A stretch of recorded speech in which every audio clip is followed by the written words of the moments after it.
Now to our next guest. It's our friend Dan McAdams from the Ron Paul Institute for Peace and Prosperity. Yeah, those things necessarily go hand in hand, y'all. And very happy to have you back on the show. Welcome to it. Dan, how are you? I'm okay. How are you? Okay, good. Sorry right. I hit the phone button because I'm so used to. But I got you on Skype here. Sound loud and clear for us. Great.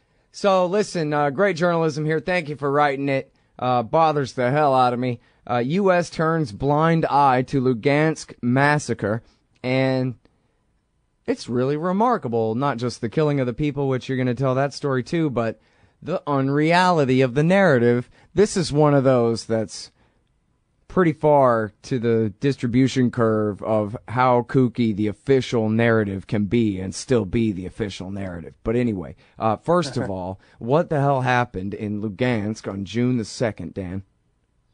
Well, as far as we can tell, and it's been backed up by OSCE observers who were there on the ground, and other analyses That's an official EU organization, the Organization for Security and Cooperation in Europe, correct? It's actually a bigger organization than that. I think it has 50-some countries, including the U.S., as members. I see.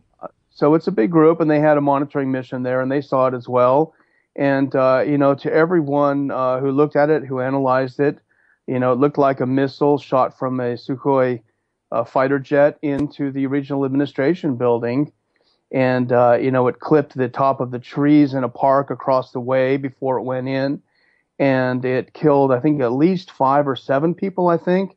And, I don't know if anyone has the stomach to look it up, but there are some absolutely gruesome scenes on YouTube of people dying, right in front of your eyes. So it was like right around 3 o'clock in the afternoon, and this is a big walking area. And so there was, there's plenty of cameras to cover it. And really, it boils down to this. It's very simple. The forces in Kiev using the military against civilian targets or in civilian areas, in heavily civilian areas. And as I wrote in the piece you mentioned, it's just absolute silence, not only just silence on the part of the U.S., they're actually commending the forces in Kiev for their, quote, restraint. All right, now, hold on one second, because we got plenty of time to talk about the politics and the narrative and all that stuff. But back to the actual event here. The building that they were attacking, and you talk about, you have the direct quotes in the article and everything here at ronpaulinstitute.org, where, just like one would imagine from seeing Hollywood movies or whatever, you have a bunch of rockets being fired from the air, and so there's a line of impact craters leading to the building that they attacked. But now, so what building were they attacking again? Who was in there? Why were they, is there any indication of why they would use these kind of tactics rather than sending in, say, I don't know, cops or soldiers that they would attack from the air in this fashion? Well, it's a good question. There had been the Sukhois in the area hitting some different checkpoints and things of that nature that have been commandeered by the self-defense forces. So they were in the area. This particular building is the regional administrative building, and it had been sort of commandeered by the self-defense people, the pro-autonomy, the ones who want to break away from Kiev. So they had been using that as their headquarters, ironically sort of paralleling the occupation of administrative buildings in Kiev when the Maidan was running full force. And if you remember at that time, the U.S. Demanding that the Yanukovych government do nothing to kick these people out. So now that those same guys are in power, they just shoot a missile into the building. Sorry, jumbo jet flying by. I had to slam the window shut. Of course, bad timing on my part. Hope it wasn't a Sukhoi. Yeah, no, I have relative security here. I'm more likely to have to deal with ground troops, probably, right? Oh, well. So, okay, now, they, I guess back to the media and the Western governments here, they just basically, like a kid just stuck their fingers in their ears and says, I can't hear you, Dan. I don't know what you're talking about. What I saw was an explosion, which means that these guys must have blown themselves up just to make their enemies look bad, huh? Yeah, and also the way the U.S. basically repeat the line that Kiev sets forth. They've done this over and over again, and it's I wasn't there. I don't know exactly what happened, but I do know that there's a pattern of lying on the part of the Kiev regime and also the U.S. government. That goes without saying. But what they try to claim is that the forces inside the building were using a heat-seeking missile. Instead of honing in on the Sukhoi, it found an air conditioning unit and went ahead and hit that, and that's what caused the problem. That doesn't explain a lot of things, including why on a day that apparently was not warm, where the windows were open, how you could attract something that requires several hundred degrees temperature, 400 or 500 degrees or 900 degrees of temperature, to be hit. So it just didn't fly. The other thing we pointed out in the article, and this is, sometimes the mainstream media inadvertently gets some things right. If you remember, the New York Times a while ago sent a team into eastern Ukraine to look for all of these Russians that have supposedly leading this revolt, and they found none. Well, in this case, there was CNN sources on the ground, and CNN did report on June 3rd, the next day, that based on all of their sourcing in the area, it appears to have been something shot out of an airplane. So you have that. Yeah, I mean the line of impact craters there from the rockets, that's pretty obvious. And yeah, again, as you say, it's the OSCE monitors who are saying as much, and so you can call it confirmation bias if you want, but the point being that this wouldn't seem to confirm their bias. This would seem to be contrary to whatever political pressure on them would have them say, which is certainly not that Kiev came in with a plane and just started bombing these people on the ground in this eastern city. Yeah, exactly. No, you're absolutely right. So that's why to give it a little bit more, credibility when it doesn't seem like what they want us to think, certainly. And if this were the only event, you could see something anomalous happened, something unusual happened. But, this is a pattern of the behavior of the military that Kiev controls. You saw it. We saw it in other parts of the Donetsk region. Well, and you already mentioned they've been turned away. They've had their border crossings seized. They've been ransacked or mobbed by old ladies in the street who tell them, turn your damn armored personnel carriers around and get the hell out of here. And they do. They surrender to them or to the young men who come and say, give us your weapons, whatever. So they've had so many failures. I mean, the right sector guys, they're tough guys fighting civilians in the streets or whatever, but put them in an actual military situation. They don't know their ass from their elbow, right? And so they don't really have the ability to win. Not that they're up against professional military forces either, but so they're kind of left with this sort of desperation, just shooting from the air because they don't have the ability to get any closer, really. Oh, crap, and now the music's playing and we gotta go. All right, hang tight, everybody. We'll be right back from the break on the show with Dan McAdams from the Ron Paul Institute. That's ronpaulinstitute.org. Just a sec. Hey, y'all, Scott Horton here, and I'm so excited about commodity discs from commoditydiscs.com. They're 1-ounce silver pieces with a QR code engraved on the back side. Scan the code with your phone and get the instant spot price. Commodity discs are paving the way forward for the alternative currency community in America and around the world. The QR code Commodity Disc. Technology has now finally made a real free market silver currency viable. And anyone who donates $100 or more to the Scott Horton Show at scotthorton.org/donate gets one free. That's commoditydiscs.com. All right, you guys, welcome back to the thing here, man. I'm Scott Horton. This is my show, The Scott Horton Show. I'm talking with Dan McAdams from the Ron Paul Institute for Peace and Prosperity. That's ronpaulinstitute.org. The article is U.S. Turns Blind Eye to Lugansk Massacre.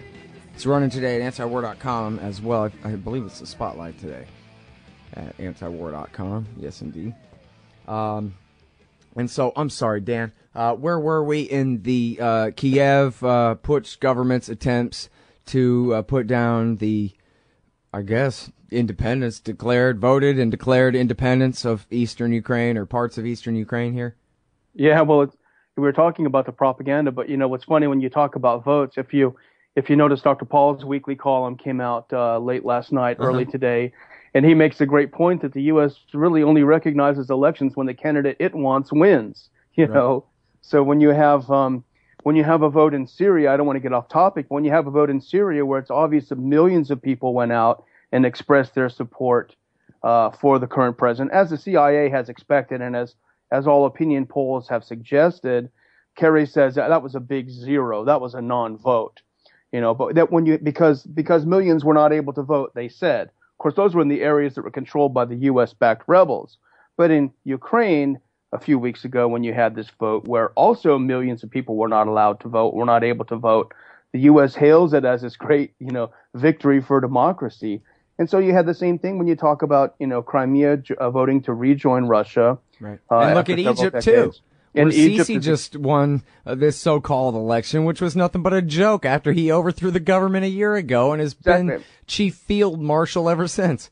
Yeah, I mean, the parallels with Ukraine are so obvious, And then you have the vote in eastern Ukraine. They wanted to secede. And the U.S., as with Crimea, they freaked out and said, no, that's illegal. That's illegal according to the Ukraine constitution. Well, why was it not illegal for these guys to overthrow the government? Certainly there must be something in the Constitution about that, but it's just a selectiveness of the U.S. government backed up by the servile U.S. media. They just simply ignore this fact. So it's just incredible.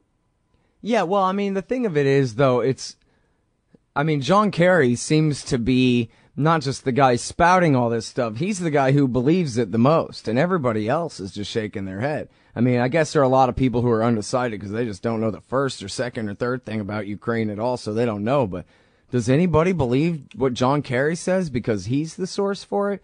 The propaganda is so strong here. I mean, try reading the Washington Post, try reading the New York Times. I mean, things that don't follow their narrative simply do not exist.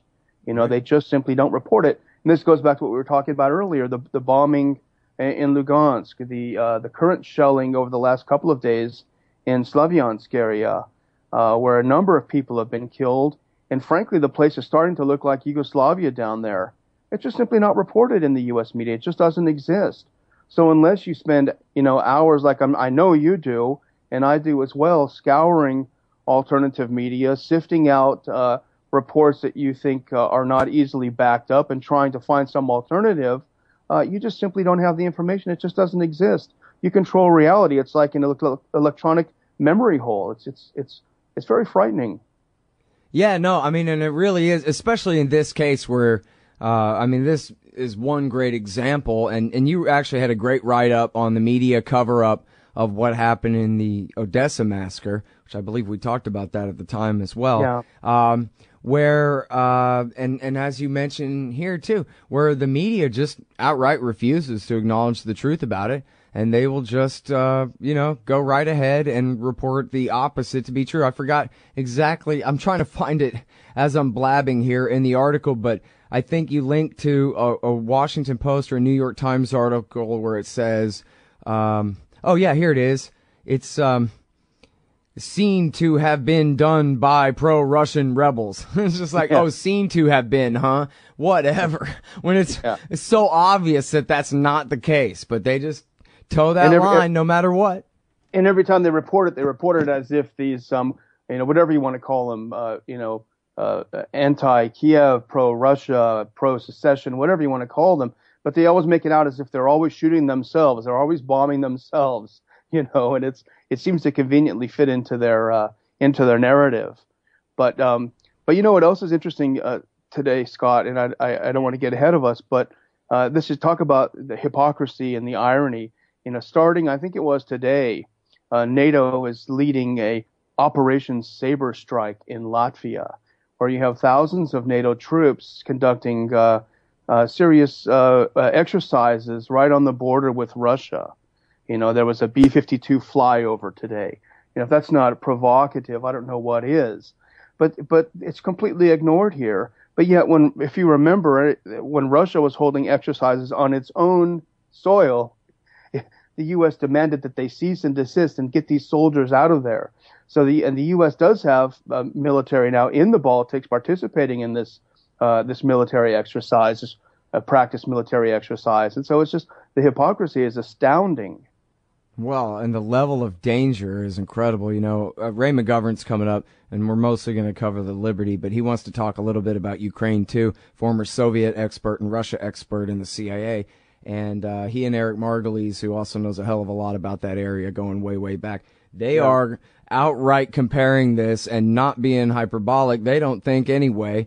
Trust their judgment however you like, but they compare this to the setup for World War I. This is big, stupid blunders being set right up like dominoes to fall. And now, usually worst case scenario doesn't prevail. But then again, even a mid-case scenario means nukes going off probably. So this is an area where we should just, I just played this clip of Bill Bradley talking about the mistake of expanding NATO. Well, so what does that mean then when, like you're talking about, they're doing these giant exercises with nuclear bombers flying around and right on Russia's border in the Baltic states here and promising Lockheed products to every government from Portugal to Belarus or what? Belarus if they could, to Poland.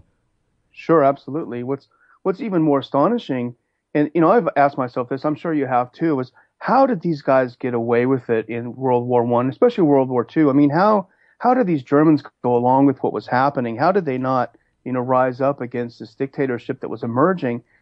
And I mean, we're seeing it right in front of us, and I think the question is being answered. Look at how the media just simply blacks out information that goes contra to what the government wants them to know. Right, like we're all Egyptians living under the CC media there.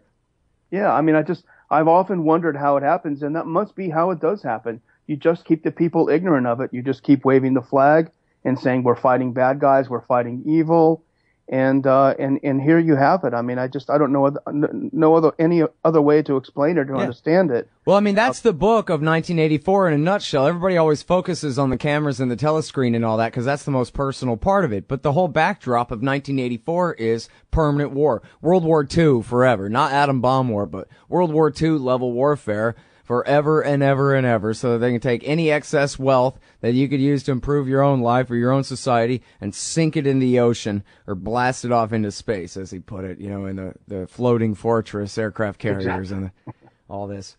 And send it overseas now because we've halfway purchased a broken Ukraine, and as you see, I think there was another $50 million that the president decided to send over to help them with their borders. And these millions and billions are starting to add up.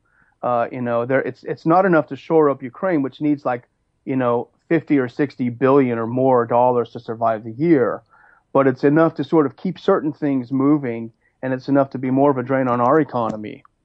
So it's we broke it, but we can't afford to buy it either. Yeah. Well, and the only politics is Obama isn't giving them enough weapons. That's the only politics going on here. He's the supposed dove, like in the propaganda from both sides. And so the only people criticizing him are the hawks. And nobody's criticizing him for being a hawk. Nobody that matters, Dan. So all the incentives are the wrong way on this thing.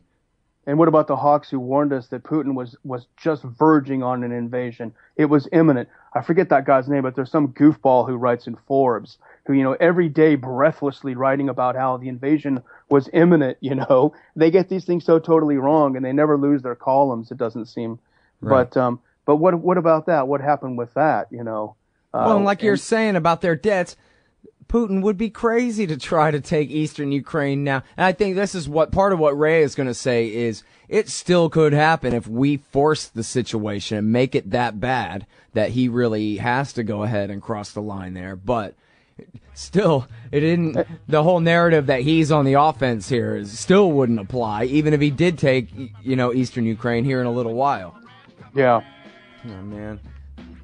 Two longer breaks, two shorter segments. We got to go. Thank you for your time, Dan. It's great to talk to you again. Thanks, Scott. Everybody, please read Dan McAdams. He's at ronpaulinstitute.org. He's the director there. U.S. turns blind eye to Lugansk massacre, and follow him on Twitter at Daniel L. McAdams, too.